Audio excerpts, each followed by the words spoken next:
మహాగణాధిపతయే నమః. ఓం గురుభ్యో నమః. ఓం శ్రీమాత్రే నమః. మనం ఈరోజు డబుల్ ట్రాన్సిట్ అనేది ఆ విషయం మీద తెలుసుకుందాం. అయితే ఈ డబుల్ ట్రాన్సిట్ అంటే ఏమిటి? టూ మేజర్ ప్లానెట్స్ ఏవైతే ఉంటాయో గురువు శని, ఈ గురు శనులు ఏదైనా ఒక భావం మీద కంప్లీట్గా దృష్టి పెట్టినప్పుడు ఆ యొక్క విషయం మనకు ఫలకృతం అవుతుంది. అది మేజర్ ఇష్యూస్ ముఖ్యంగా అంటే మనకి లైఫ్లో ఎటువంటి మేజర్స్ ఉంటాయి అంటే వివాహం కావచ్చు, సంతానం కావచ్చు, లేదంటే ఒక గృహం కట్టుకోవడం కావచ్చు, ఒక స్థలం కొనుక్కోవడం కావచ్చు, ఏదైనా ఒక ఇబ్బంది నుంచి బయటపడడం కానివ్వండి, మనం ఎప్పటి నుంచో ఎదురు చూస్తున్నటువంటి ఒక మంచి విషయం కానివ్వండి. అయితే ఏ లగ్నం వారికి ఏ ఏ సంబంధించినటువంటి విషయాలు ఫ్రూట్ఫుల్ అవుతాయి అనేటువంటి విషయం ఇప్పుడు మనం తెలుసుకుందాం. అయితే ఈ విషయాలు చెప్తుంది నేనైనప్పటికీ కూడా చెప్పేసి సాక్షాత్ లలిత అమ్మవారిగా భావిస్తూ ఒక్కొక్క లగ్నం నుంచి మనం తెలుసుకుందాం. ధనుర్లగ్నము, ధనస్సు రాశి. ధనస్సు వారికి కనుక చూసుకున్నట్లయితే రాశిలో శని గురువుల యొక్క ప్రభావం ఉంది. ఎప్పుడైతే శని గురువుల యొక్క ప్రభావం రాశిలో ఉందో ఇది పర్టికులర్గా మీరు ధనుర్లగ్నం వారు కనుక గమనించినట్లయితే ఈ ప్రభావము మెచ్యూరిటీ లెవెల్స్ని పెంచుతుంది. కొంతమంది మనం చూస్తూ ఉంటాం 15 ఏళ్ళు 18 ఏళ్ళు వచ్చేసి 20 ఏళ్ళు వచ్చేసి ఏంటో మా పిల్లవాడు అంత మెచ్యూరిటీగా లేడండి, ఏదో ఎక్కడో డౌన్గా ఉన్నాడని ఫీల్ అవుతూ ఉంటారు తల్లిదండ్రులు. ఇక్కడ ఏంటంటే పర్టికులర్గా ఎప్పుడైనా గురుశనుల యొక్క ట్రాన్సిట్ లగ్నానికి కనుక జరుగుతుంది, లేదా చంద్రుడు రాశి, మీకు ఉదాహరణకి లగ్నం తెలియదు, రాశి మాత్రమే తెలుసు అనుకోండి, అలాంటి సమయాల్లో ఏంటంటే ఈ గురుశనుల యొక్క ట్రాన్సిట్ అనేది మెచ్యూరిటీ లెవెల్స్ని బాగా పెంచుతుంది ధనస్సు వారికి. సో గతంతో పోల్చుకున్నట్లయితే చాలా మెచ్యూరిటీగా ఉంటారు. చిన్నపిల్లల తత్వం కొంతవరకు తగ్గుతుంది. కొంచెం గతంలో అసలు ఏమీ అర్థం కానిటువంటి స్థితిలో ఉండేటువంటి వారు కూడా కొంచెం ఇంప్రూవ్మెంట్స్ అనేవి పెరుగుతాయి. అది చిన్నపిల్లల విషయం తీసుకుంటే, కొంచెం పెద్దవాళ్ళ విషయంగా తీసుకుంటే కొంచెం సమాజంలో పేరు ప్రఖ్యాతలు రావడము, మీకంటూ ఒక గుర్తింపు రావడము, మీరు ధర్మంగా ఉన్నారు, ఎక్కడ అధర్మంగా లేరనేటువంటి ఒక మంచి పేరు ప్రఖ్యాతలు రావడము, ఇటువంటివన్నీ కూడా ఉంటుంది. అలాగే కొంతమంది చూడండి సన్నగా ఉంటుంటారు, వాళ్ళ యొక్క శారీరక ఇది చాలా సన్నగా ఉన్నారు, ఎక్కడ కూడా వీళ్ళకి అంటే శారీరకంగా కొంచెం లావ్ అయితే బాగున్నాం, ఇంత సన్నగా ఉంటే ఎలాగా మనం బాధపడుతుంది. అటువంటి వారికి కూడా ధనుర్లగ్నంలో జన్మించినప్పుడు ఈ ఫ్యాట్ కారకులు ముఖ్యంగా శని గురువులు కలిస్తే కూడా మనిషి యొక్క శరీర తత్వంలో కూడా కొంత ఫ్యాట్ పెరిగేటువంటి ఛాన్సెస్ ఉంటాయి. కొంతమంది చూడండి జిమ్స్కి వెళ్తూ ఉంటారు, రకరకాల ఎక్సర్సైజ్ చేస్తూ ఇంకా లావ్ అవ్వాలని ప్రయత్నం చేసేటువంటి వారు కూడా ఇది ఒక మంచి విషయంగా మనం చెప్పుకోవచ్చు. కాకపోతే ఇక్కడ ఎప్పుడైతే ఈ దశమం నుంచి కూడా మీకు కేతు జరిగాడో, ఇది ఒక రకంగా చెప్పాలంటే శని కర్మకారకుడు జీవుడు కూడా ఉన్నందుకు కొన్ని కొత్త కోర్సెస్ చేయడం, తద్వారా మీరు ఏదైనా ఉద్యోగ అవకాశాలు పొందడం, ఉద్యోగంలో గతంతో పోల్చుకున్నట్లయితే ఇంప్రూవ్మెంట్స్ రావడం కూడా జరుగుతుంది. కాకపోతే ఇక్కడ 9వ స్థానంలో కుజుడు కేతువు కలిసి ఉన్నారు కాబట్టి బ్యాంక్ ట్రాన్సాక్షన్స్ చేసేటువంటి విషయంలో కొంత జాగ్రత్తగా ఉండండి. తండ్రి గారికి ఏదైనా కొంచెం హార్ట్ రిలేటెడ్ ఇష్యూస్ ఏమైనా ఉన్నట్లయితే కాస్త జాగ్రత్తగా ఉండాలి. మొదట 3 నెలలు ఈ గురుశని ట్రాన్సిట్తో పాటు కుజకేతువులు కూడా కలుస్తున్నారు కాబట్టి ప్రధానంగా ఈ యొక్క జాగ్రత్త అనేటువంటిది ఖచ్చితంగా తీసుకోవాలి. మరియు ఈ డబుల్ ట్రాన్సిట్ అవుతున్నటువంటి ప్రదేశాల్లో ముఖ్యంగా సప్తమం నుంచి గురువు, చతుర్థం నుంచి దశమ దృష్టితో శని చూస్తున్నాడు కాబట్టి మీకు అర్ధాష్టమ శని కూడా నడుస్తుంది. కాబట్టి మీరు ఏదైనా సరే ఒక ప్రాపర్టీ తీసుకునేటప్పుడు కన్స్ట్రక్షన్ రిలేటెడ్ సంబంధించినటువంటి అంశాలలో కాస్త 1-4 సార్లు అది ఎంత ఖర్చు అవుతుంది, ఏమైనా తొందరపడి ప్రారంభిస్తున్నామా, లేనట్లయితే తొందరపడి కోర్స్ ఏమైనా తీసుకుంటున్నామా అనేటువంటిది కొంచెం ఆలోచించాలి. బట్ డబుల్ ట్రాన్సిట్ ఎప్పుడు కూడా చాలా మెచ్యూరిటీగా మీకు తీసుకునే నిర్ణయాలు అంటే ఉపయోగకరంగా ఉంటాయి. లైఫ్లో టర్న్ తీసుకోవడానికి ఇది ఒక టైం. మీకు చెప్పాలంటే మనం అంటూ ఉంటాం ఏమంటే నాకు ఫలానా ఇయర్ నుంచి నాకు ఒక లైఫ్ టర్న్ అయింది అంటూ ఉంటాం. ఆ రకంగా మీకు లైఫ్ టర్న్ అయ్యేటువంటి సమయము ధనుర్లగ్నం వారికి డబుల్ ట్రాన్సిట్ లగ్నాన్ని చూస్తుంది. కాబట్టి ఇక మీరు చేయవలసిన దేవతారాధన లక్ష్మీ నరసింహస్వామి యొక్క ఆరాధన, గణపతి యొక్క ఆరాధన చేయండి, అన్ని విధాలా మీకు బాగుంటుంది. ఇక్కడ చాలామందికి ఏంటంటే సందేహం, ప్రతి లగ్నానికి గురువు కొన్ని లగ్నాలకి శుభుడైతే శని కొన్ని లగ్నాలకి శుభుడవుతాడు.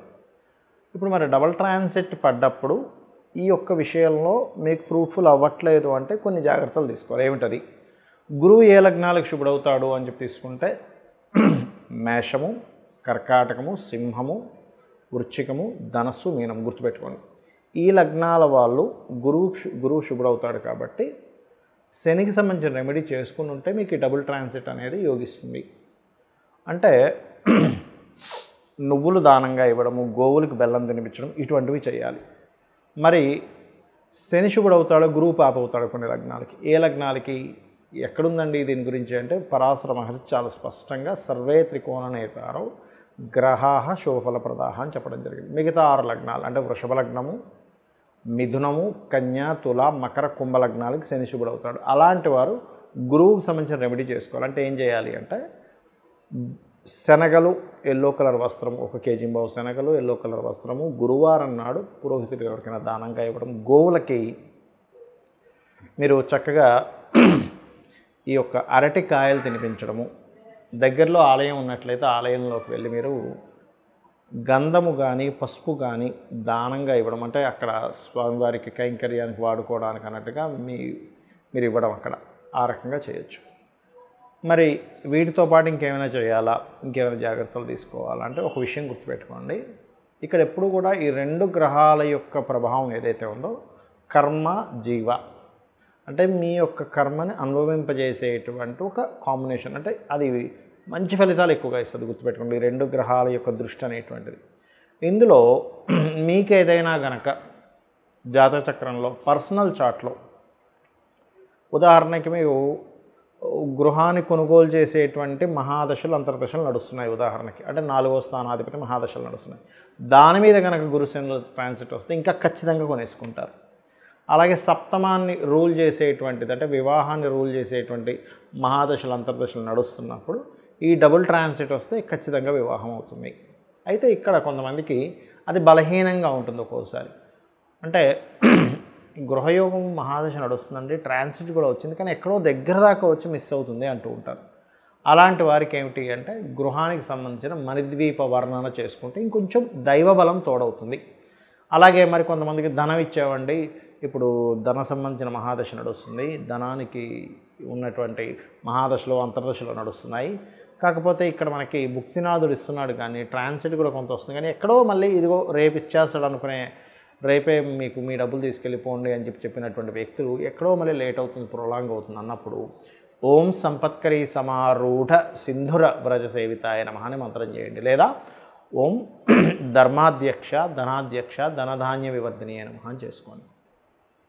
మరి కొంతమందికి సప్తమం మీద వివాహ సంబంధించిన కారకత్వాల మీద డబుల్ ట్రాన్సిట్ ఉంది, మహాదశలు నడుస్తున్నాయి, కానీ ఎక్కడో ఆగుతుంది. ఎందుకు అలా ఆగుతుంది అంటే వాళ్ళ పర్సనల్ చార్ట్లో సప్తమంలో కేతువో రాహువో ఏదో పాపగ్రహాలు ఉంటాయి, లేదా ప్రయత్న స్థానము అంటారు, అంటే ఎక్కువ ప్రయత్నం చేయవలసిన పరిస్థితి ఉంటుంది.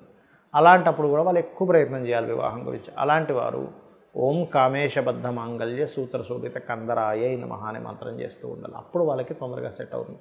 మరి కొంతమందికి వివాహం చేసుకుంటారు, డిస్ప్యూట్స్ అవుతూ ఉంటాయి, మళ్ళీ ఎక్కడో ఇరు వర్గాల వాళ్ళు వచ్చి మాట్లాడుకొని దాన్ని సెట్ చేసుకుందాం అనుకుంటుంటారు, కానీ ఎక్కడో కుదరదు, కాంప్రమైజ్ అయిపోయి కలిసిపోతారు అనుకుంటే కుదరదు. అలాంటి వాళ్ళు ఓం శివకామేశ్వరంకస్త శివాస్వాధీన వల్లభాయ నమః. మరి కొంతమందికి ఎలా ఉంటుందంటే ఒక బిజినెస్ ప్రారంభిస్తారు, ఆ వ్యాపారంలో ఇంకేముంది ఇక్కడ నుంచి అభివృద్ధి వస్తుంది, మనకంతా కూడా క్లియర్ అయిపోతున్నాయి అనుకునే టైంకి ఇంకా ఎక్కడో రావాల్సిన లాభాలు రావు. కానీ చూస్తే లాభాధిపతి మహాదశలు నడవడము మరియు అదేవిధంగా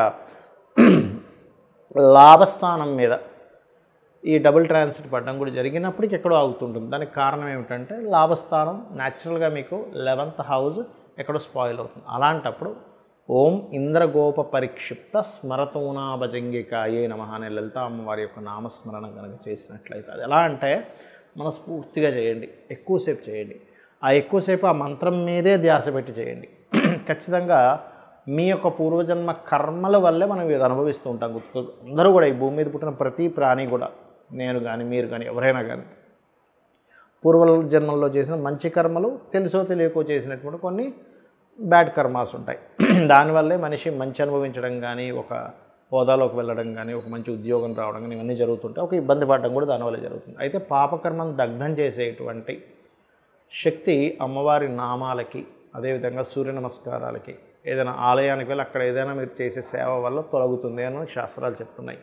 కాబట్టి ఈ మంత్రం సంబంధించినవి చేయండి. అదేవిధంగా మరి కొంతమందికి అప్పులు తీరాలండి, 5th హౌస్ మీద శుభగ్రహ సంబంధాలు వచ్చాయన్నారు. 5th హౌస్ అంటే అప్పుకు నెగేటింగ్ హౌస్ అంటారు కదా, మరి అలాగా అనుకునేటువంటి వారు ఓం అపర్ణాయే నమః.